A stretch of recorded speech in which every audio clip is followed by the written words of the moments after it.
I've learned that you can experience grief and happiness at the same time. But what I've also learned is that some people just don't understand that. I think that TikTok has given me a place to see this thought through. My husband and I were so sure that we wanted a family when we started trying to conceive. But now, honestly, we're at a point where I'm feeling like the want almost isn't good enough. We're at a place where we're struggling to pay our mortgage. We're struggling to buy groceries and watching all of these things that are happening.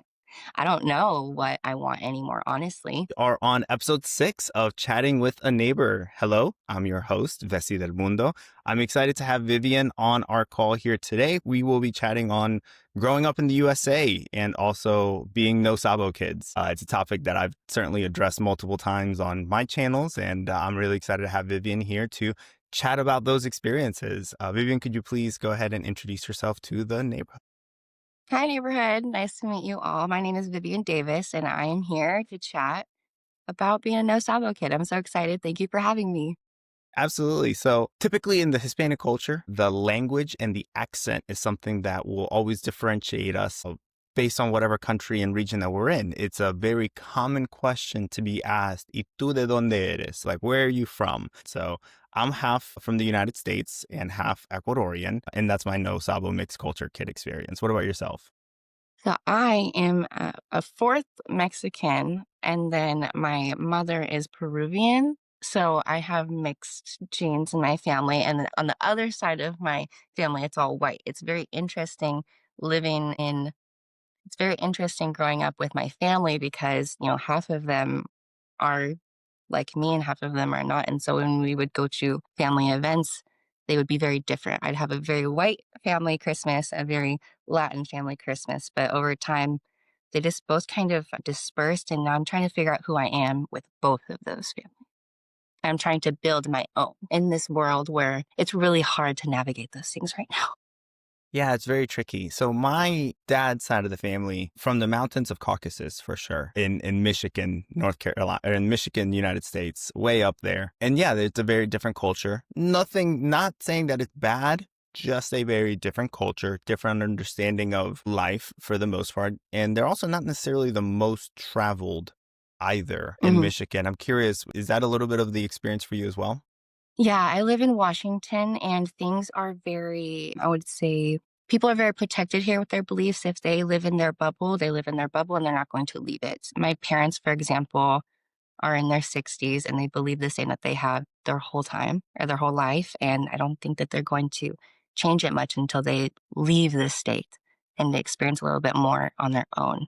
Neither of them went to college either, so they didn't really get those experiences and they didn't get to meet other people outside of their own community that they're in.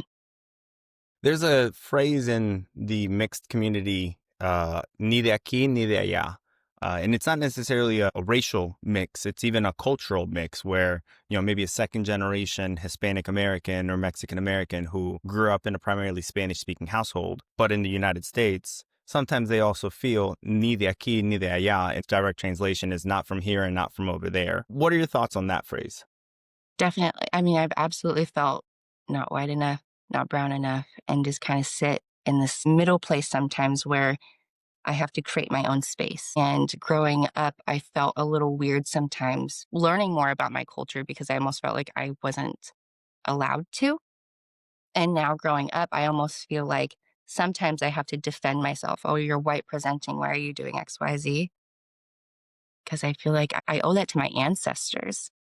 They gave my family a better life by coming to this country. And when I am, the third generation to be born here and I don't know a lick of Spanish, I don't know how to make anything authentic, I feel guilty almost. It's so difficult too, because there's the toxic dia culture that I've Mhm, definitely noticed as well. I am certified, as a lot of people would describe, because I do speak Spanish pretty fluently. And I mhm. did spend 9 years in Ecuador, and not only just Ecuador, on a cacao farm in Ecuador. So I do have those pueblo experiences. So I do get a lot more grace from some of those toxic tias, because I've definitely heard a lot of them say things like, if si no hablas español, no eres hispano, no eres latino. Mhm. So, if you don't speak Spanish, you're not Hispanic, you're not Latino. And Mhm. I've always hated that philosophy because it's very exclusive. And yeah, I definitely feel for folks who again grew up second generation, third generation, and it wasn't their fault. In fact, it wasn't even their parents' fault. It was really like a grandparent's decision before them too. Yeah. I feel like watching your videos, I feel immediately almost more connected to my culture, especially your bilingual videos. And it makes me think about how I could have maybe learned Spanish earlier. I'm learning, I'm probably at an elementary level, but part of my story includes me being adopted by the white part of my family and kind of leaving the Latin part of my family. And so it was almost like they wanted the benefits of the Latin daughter without the difficult conversation. So I would be Dora for Halloween, or, they would make little microaggressions. But then when I would grow up and point out injustices or differences, but you're white, it was very interesting. And um, I think that getting grace from Tias and having people on the other side of the fence giving you that grace is very welcoming because otherwise it's a little cold when you don't know Spanish. I because I have a little that somewhat credibility in the Hispanic community, I push back heavy to the point Hmm. where I definitely piss off some of these toxic Diaz because I go hard to the paint with my Hmm. rhetoric with these people because I'm telling them I'm like you are defending a colonial way of exclusion that is not native to the indigenous of the lands that some of these Yeah. Diaz claim to be from. Yes, as a Mexican American, I respect the decision that my ancestors made to give me that life. And maybe they would have done things differently. I feel like my great grandmother would be really upset that I didn't grow up engulfed in the culture that I should have been. But I feel like she's also grateful that I have the life that I have today. So as a gift, I'm very grateful. There were hard decisions made in our people's past that grandparents or great grandparents said, you know what, I'm going to actively make a decision to not teach my Hmm. child a Spanish or even the name that they give their children, right? Instead of, I saw a silly TikTok of a priest saying, what's the child's name? And the lady going, Matthew. And the priest goes, not Mateo, and it was cutesy in the moment, but it was very dismissive of the decision that the mom had to call their son Matthew. Like it was like it's the mother's decision to call their fucking It's both offspring whatever. cultures. Yeah, yeah. Exactly. So Both what do of you think of the things happening right now then in the United States? Well, honestly, it made me inspired to look into my past more. For one, I started looking at ancestry.com again and getting all of that info and those photos. I actually learned that both of my great grandparents crossed the border with the occupation of servant on their paperwork. And it hits home today, especially considering all the things that are going on. And it just, the pain that I feel for our community, knowing what's happening and knowing what safe space my ancestors sought breaks my heart because it's not what it's supposed to be. This is not what we were supposed to become. This is not the melting pot that we were told we were. It's And if very disappointing. And if I wanted to be aggressive about it, I'd even say that they're doing all of this to the people whose lands they stole as well. Because you're West Coast, Washington, sure, but when I think of all of the names of California, those cities in California, the cities in Arizona, the cities in Texas, like Even these are. Colorado. Yeah, 100%. I have a question for you though. How do you feel about percentages when people say, I'm a percent this? Because in a way, it almost feels devaluing to me. It's a colonialistic way of thinking is the way that I look at it. Like and I am also part culpable for that as well, because I do like this podcast. I did start by saying I'm half from the United States and half from Ecuador. So like I am also part of that problem that I don't agree with the percentages. But the reason I say that is because I know that tias, the toxic tias, and I refer to toxic tias. I hope none of my tias think I'm talking about them. But it just in general, the toxic, and if they do think that some of this stuff applies to them, well, entonces estoy hablando de ti. The toxic tias, it gives them a sense of like, okay, I can't rebuttal too hard against Vessi. like, okay, so he's half Ecuadorian. So it gives me credibility to Mhm. then use to prove a Against. point. Exactly. So Yeah. that's the way that I've found my privileges of not only just having this white man face, but all my father's genetics, but also having the, again, lived experiences of being in Ecuador and the 50% part to be able to uh, kind of speak a lot more plainly with some of the toxic dias to let them know. So that's the way that I see it for me. But the way I see it in the macro, I think it's a very colonialistic way of thinking. And you know, I think about the United States, the one drop rule with in the Mhm. slavery Jim Crow era Mhm. of the South, which is where I was basically out of North Carolina. So it's tricky. I use it to prove a point on my end, but I never use it as a dismissive form of describing somebody. No, that makes sense because one is educational and it gives you perspective, and the other one is dismissing. I think that that makes a lot of sense. Living in Washington, especially, I think that there's lots of different culture here, but I could stick out like a sore thumb in the town that I'm in. I moved into a predominantly white community that's retirement level. I just wanted the forest, but I could go to Seattle and blend in with all the white people. And so it's kind of interesting. I feel like a superhero sometimes. I have a little trick up my sleeve, but then also in the dating scene here, it's a little weird because I can be the Latina that's spicy. And then the minute I have a problem, I'm the angry Latina. So how does that with content creation, right? With putting ourselves out there and Hmm. opening up, you know, who we are in whatever form we decide to express ourselves. I love your page. I definitely think that the way you go about uh infertility and the way you go about very difficult topics is very honest. And me as a dude that doesn't quite live in that world, I do find it very it is a I don't want to even say privilege because you're expressing it for everybody. So it's not just a me thing, but I'm so grateful to be able to learn a topic that I typically am not around or have anybody that feels comfortable with me, you know, a bro to express some of these things. So tell me a little bit about your content creation, your on uh, or your social media and your infertility through that, because I think that's a really, really impressive thing that you do. Thank you. That's so sweet of you to say. I just honestly needed friends. At the end of the day, I just needed friends, community, being a no sabo kid, being a content creator. I had kind of made content a little bit during COVID, but I hadn't done it daily before. And I had gotten to this point where I just felt made fun of by the people in my real life for doing content. And then I didn't quite know how to branch out. And I just started feeling so lonely when we started infertility treatment because things weren't working. We had friends at the time that we had lost due to a falling out with our infertility. Losing friends during infertility was really hard, and it kind of brought me to that dark place. And joining TikTok and talking about my infertility gave me not only a place to put that emotion, but people to relate to that I had never met before. Infertility affects 1 in 4 people. It is very, very common, and male factor infertility is extremely common, but we don't talk about it. So finding these people that or even in my own community where I live off of TikTok that are facing infertility was just a blessing.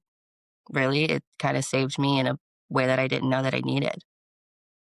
Yeah, I have a friend of mine who they were also going through the journey of getting pregnant, right? Having a kid, doing those things. And I saw a significant change in his health behavior and in steps that he was taking, running more, eating healthier, zero alcohol, zero smoke, Hmm. zero any of these things.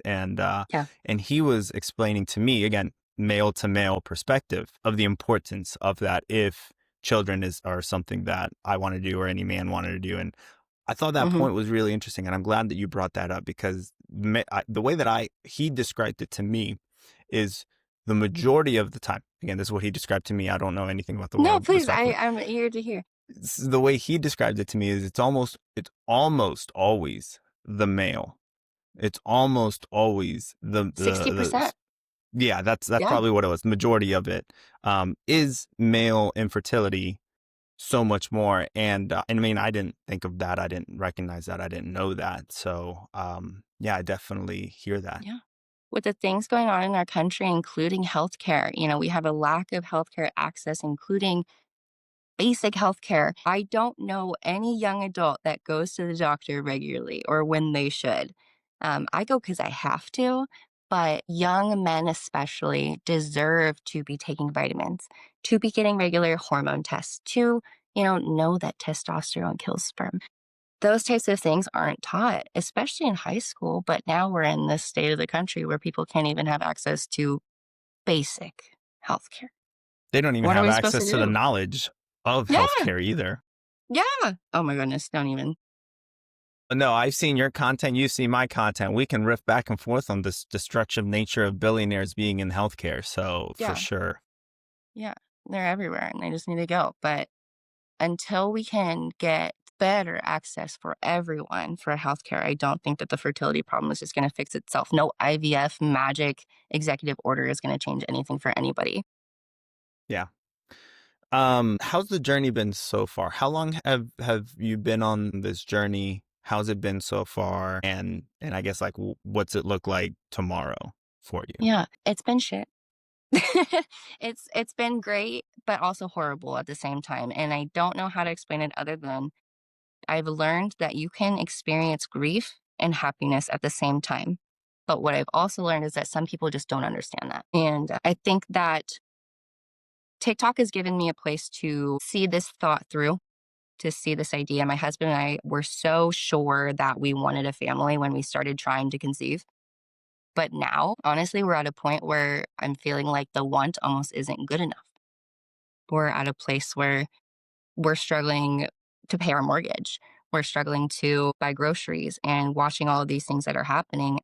I don't know what I want anymore, honestly, because if it was determined for me already naturally, we wouldn't be having kids. So to take TikTok and the people that I have met and this journey along the way, I don't want to just throw out the trying to conceive stuff. I still love helping my friends. I have so many friends that come to me every day and we just talk about like their cycles. Women aren't taught their cycles in school or how to track them or how to live by your cycle. But having this information and being able to share it brings me a lot of joy, whether I'm pregnant or not, or whether we have a family or not. And I don't think my TikTok's going to stay trying to conceive based for a while. I'm trying to transition it more to me, getting people to know me and that I'm a goof and I'll embarrass myself for you any day. And I just want to Tell me keep more about close to that. Tell me people. more about you. What are some of those things about it? Because I'm curious about that. I have a lot of things that I don't talk about. I have a compound disability. I'm very grateful to stay home, but every day is a really big struggle sometimes when it comes to just physically being able to live. And a lot of people don't understand that so many women, especially, face the types of illnesses that I face, as well as, we live on a homestead.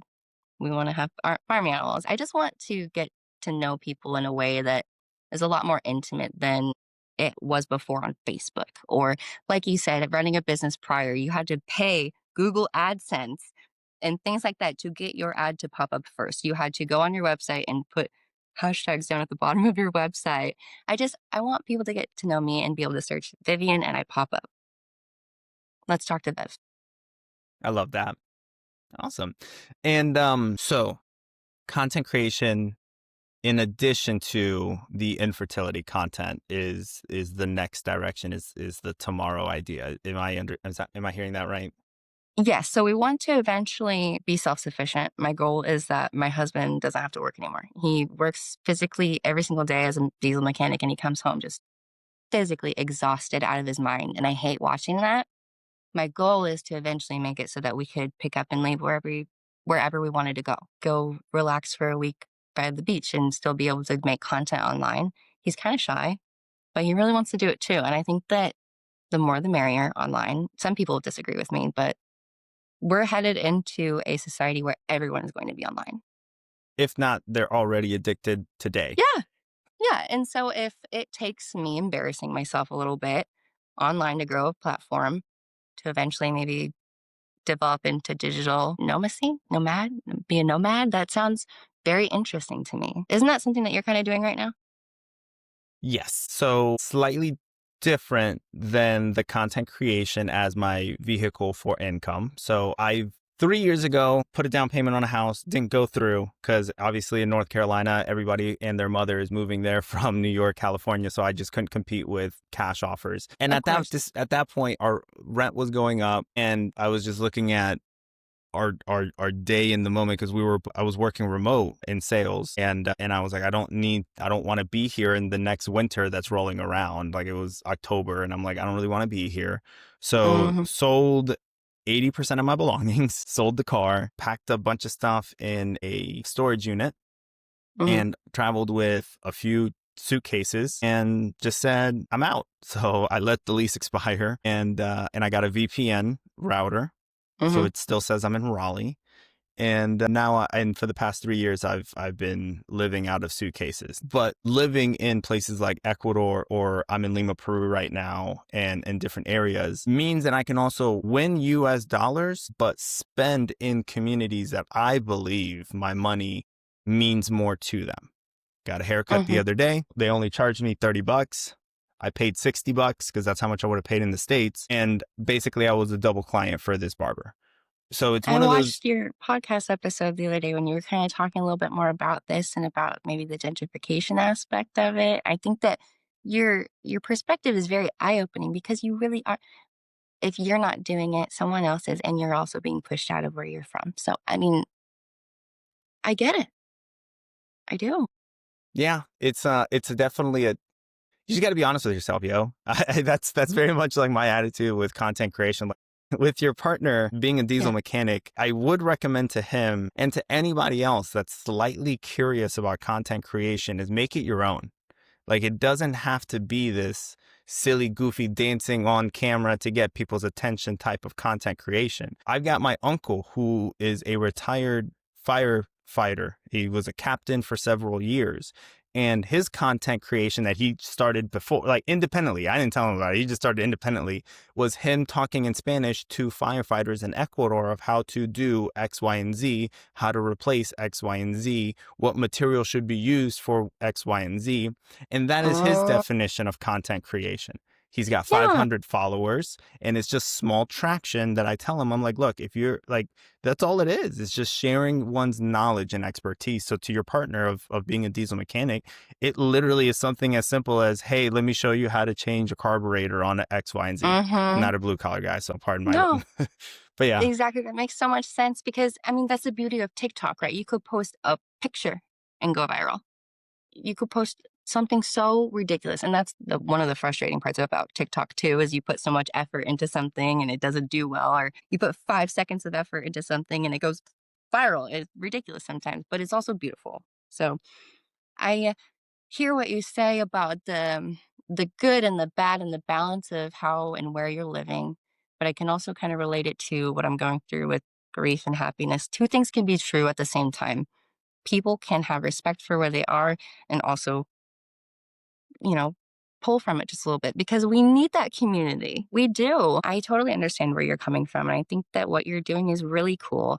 I don't know if we'll travel like that, but the ability to be independent in that way is such a gift in this time right now. yeah, absolutely. Well, this was fantastic, Vivian. Thank you so much for your time. Thank you so much for joining me on the podcast. If people wanted to follow you and if people wanted to keep up with your story, where can they find you? How can they follow you?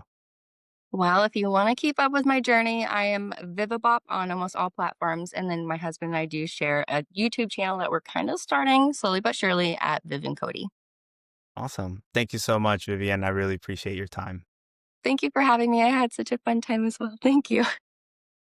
Bye. All right.